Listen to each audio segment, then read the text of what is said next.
Hello everyone, welcome you all the strugglers on your own channel the unlimited struggler. आप सभी strugglers का आपके अपने चैनल द अनलिमिटेड स्ट्रगलर में एक बार फिर बहुत बहुत स्वागत है।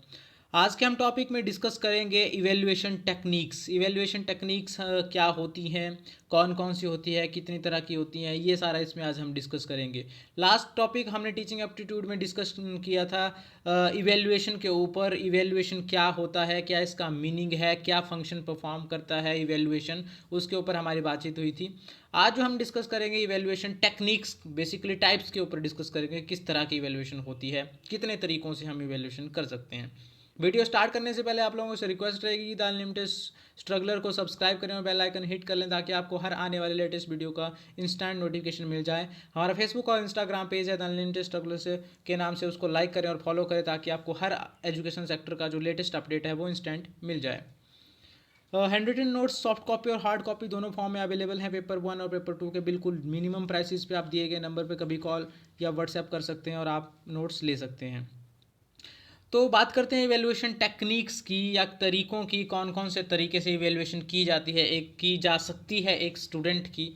तो हमने अभी डिस्कस किया कि लर्निंग से मैं स्टार्ट करूंगा कि लर्निंग क्या होता है, permanent change in the behaviour. फिर एजुकेशन की बात आई कि permanent change in positive direction is called education. ठीक है, लर्निंग था permanent change in the existing behaviour में चेंज आना, लेकिन कैसा, पॉजिटिव या नेगेटिव, कुछ नहीं बताया गया था। लेकिन जब बात एजुकेशन की आती है तो पॉजिटिव चेंज होना बहुत ज़रूरी है, जिससे पर्सन को, इंडिविजुअल को, फैमिली को या सोसाइटी को जो है उससे फ़ायदा मिले। तो अब बात आती है कि हमने टारगेट्स लिए हैं कि ये चीज़ें चेंज होनी चाहिए या इस तरह का बदलाव कैंडिडेट में या इंडिविजुअल में आना चाहिए, स्टूडेंट में ये पर्टिकुलर चेंजेस आना चाहिए। तो उसका पता कैसे लगेगा? उसके लिए कॉन्सेप्ट आया इवेल्युएशन का, कि हम जब तक उसकी इवेल्युएशन नहीं करेंगे, पता नहीं लगाएंगे, उसको पूछेंगे नहीं, उसका टेस्ट नहीं करेंगे और उसको कितनी नॉलेज हुई ये जज नहीं करेंगे, ऑब्जर्व नहीं करेंगे, तब तक जो है हम ये नहीं बोल सकते कि वाकई चेंज आया है एग्जिस्टिंग बिहेवियर में कि नहीं आया। तो उसके लिए इवेल्युएशन का कॉन्सेप्ट आया कि हम इवेल्युएशन करेंगे एक पर्टिकुलर टाइम पीरियड के बाद, या रेगुलर या किसी और तरीके से कुछ ना कुछ हम मेथडोलॉजी लगाएंगे और कैंडिडेट या इंडिविजुअल या स्टूडेंट को इवेल्युएट करेंगे कुछ एक पैरामीटर्स के ऊपर। तो वो पैरामीटर्स कुछ भी हो सकते हैं जो हमने डिसाइड किए थे, जो टारगेट लिए थे कि ये चेंज होना चाहिए, उसके हिसाब से पैरामीटर डिसाइड किए होंगे पहले से। आज बात करेंगे कि इवेल्युएशन टेक्निक्स कितनी तरह की होती है। तो प्राइमरली इवेल्युएशन टेक्निक्स को दो तरह से कैटेगराइज किया है, एक तो क्वांटिटेटिव टेक्निक्स और दूसरी क्वालिटेटिव टेक्निक्स। सबसे पहले बात करेंगे क्वांटिटेटिव टेक्निक। क्वांटिटेटिव टेक्निक्स वो टेक्निक्स होती हैं जिसमें मार्क्स दिए जाते हैं, मतलब कैंडिडेट की असेसमेंट जो होती है वो नंबर्स में होती है, कि परसेंटेज में होती है एक तरह से। अब इसके लिए जो मेथडोलॉजी यूज़ की जाती है वो है 3 मेथड्स। ये पहला है रिटन एग्जामिनेशन।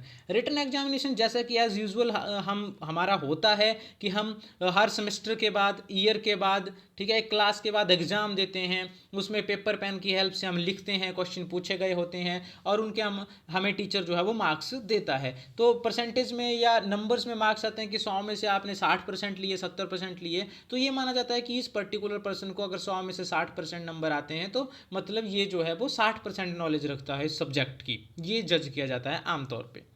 दूसरा आता है ओरल एग्जामिनेशन। ओरल एग्जामिनेशन में बाइवाज होते हैं, ठीक है, उससे पूछा जा सकता है, या उसको क्या कहते हैं, रिटन एग्जाम उसका नहीं होगा या उसको ऑब्जर्व किया जाएगा, उसके हिसाब से उसको जो है मार्क्स असाइन किए जाएंगे।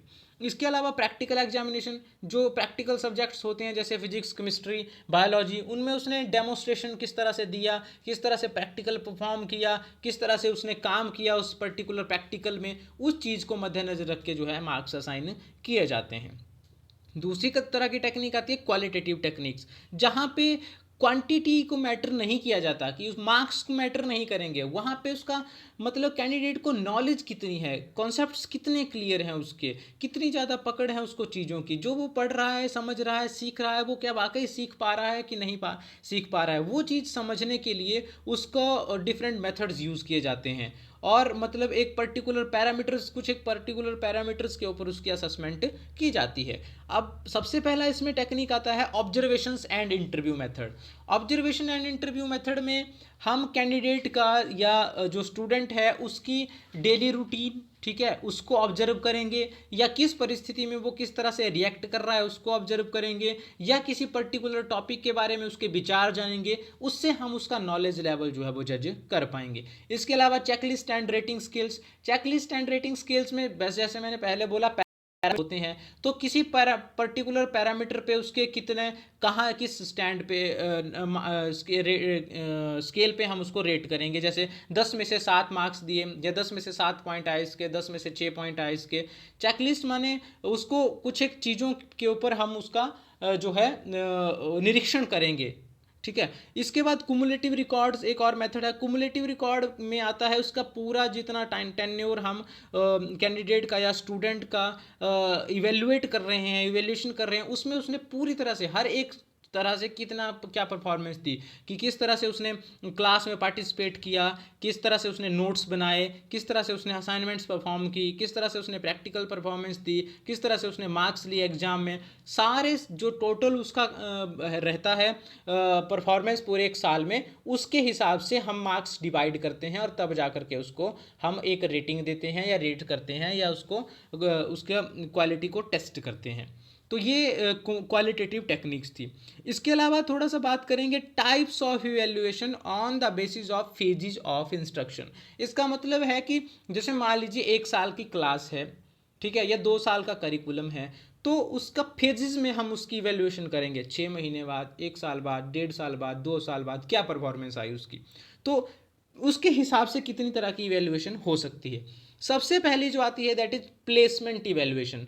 प्लेसमेंट इवेल्युएशन का मतलब है कि इसका पर्पज जनरली होता है कि कैंडिडेट के एप्टीट्यूड को जज करना उस पर्टिकुलर कोर्स के प्रति, कि मतलब जिस कोर्स में वो एडमिशन ले रहा है, या जिस पर्टिकुलर एरिया में वो जॉब करने जा रहा है या काम परफॉर्म करने जा रहा है कुछ, उस पर्टिकुलर एरिया की उसको नॉलेज कितनी है। जैसे बहुत सारे एंट्रेंस एग्जाम होते हैं, तो उनमें बाद में इंटरव्यू, पर्सनल इंटरव्यूज़ होते हैं, ग्रुप डिस्कशंस होते हैं, तो उसको प्लेसमेंट इवेल्युएशन बोला जाता है। कि एग्जाम में एंट्री होने से पहले जज करेंगे कि इसको वाकई इस फील्ड की नॉलेज भी है कि नहीं है, इसमें आने के काबिल ये है कि नहीं है, तो उसको प्लेसमेंट इवेल्युएशन हम बोलते हैं। दूसरा इसमें आता है फॉर्मेटिव इवेल्युएशन।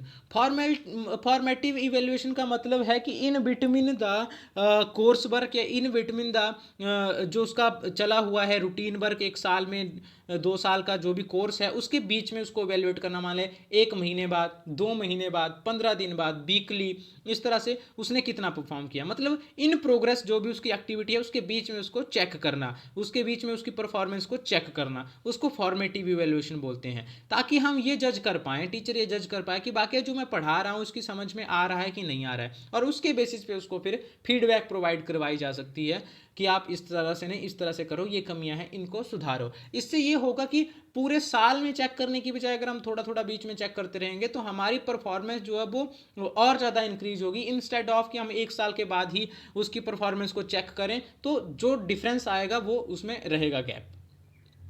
इसके बाद बात आती है डायग्नोस्टिक इवेल्युएशन की। डायग्नोस्टिक इवेल्युएशन का मतलब है कि देखिए पहले हमने पढ़ा फॉर्मेटिव इवेल्युएशन। फॉर्मेटिव इवेल्युएशन में हम फीडबैक देते हैं कैंडिडेट को। डायग्नोस्टिक वहाँ से स्टार्ट होता है एक्चुअली फॉर्मेटिव के बाद, कि हमने चेक किया कि इसकी कमी कहाँ रह रही है, उस कमी को सुधारने के लिए हम क्या कर रहे हैं, और फिर जब हमने उसको बताया कि आप इस तरह से इन पर्टिकुलर चीज़ों को फॉलो करो, आपकी कमी दूर हो जाएगी, आप जो है अच्छा कर पाओगे इस फील्ड में, तो फिर उसके बाद उस चीज़ को, उस क्राइटेरिया को दोबारा से चेक करना कि वाकई इसने उसमें काम किया कि नहीं, उस एरिया पे उसने वर्कआउट किया कि नहीं। तो that is called diagnostic evaluation, की जो प्रॉब्लम आ रही है उसको सॉर्ट आउट करने के बाद, ठीक है, उसका सोल्यूशन ढूंढने के बाद क्या परफॉर्मेंस आई, उसको बोलेंगे डायग्नोस्टिक इवेल्युएशन। इसके बाद लास्ट इसमें टाइप आता है सम्मेटिव इवेल्युएशन। सम्मेटिव का मतलब है सम, मतलब कुमुलेटिव, कि पूरे साल में हर 1 महीने को मिलाकर, या हर 3 महीने को मिलाकर, या 6 महीने को मिलाकर, हर एक पर्टिकुलर जो क्राइटेरिया था, जो पैरामीटर था, उस पे इस पर्टिकुलर स्टूडेंट ने कितना वर्कआउट किया। सबमेटिव का मतलब है कि जो 3 3 महीने के बाद हमारे एग्जाम होते थे, फिर साल के बाद टोटल इवेल्युएशन होगी, तो मतलब वो एक सम होता है। इसका फोकस टोटल आउटकम के ऊपर होता है कि टोटल आउटकम क्या रही पूरे साल की, पूरे कोर्स की और क्या कैंडिडेट ने अचीव किया, उसके बेसिस को ऊपर उसको ग्रेड्स असाइन किए जाते हैं। उस कोर्स के ग्रेड उसको स्टूडेंट को मिलते हैं कि पूरे 2 साल में या 1 साल में जो है इस कैंडिडेट ने इतनी परफॉर्मेंस दी और ओवरऑल इसकी रेटिंग जो है वो ये पर्टिकुलर है।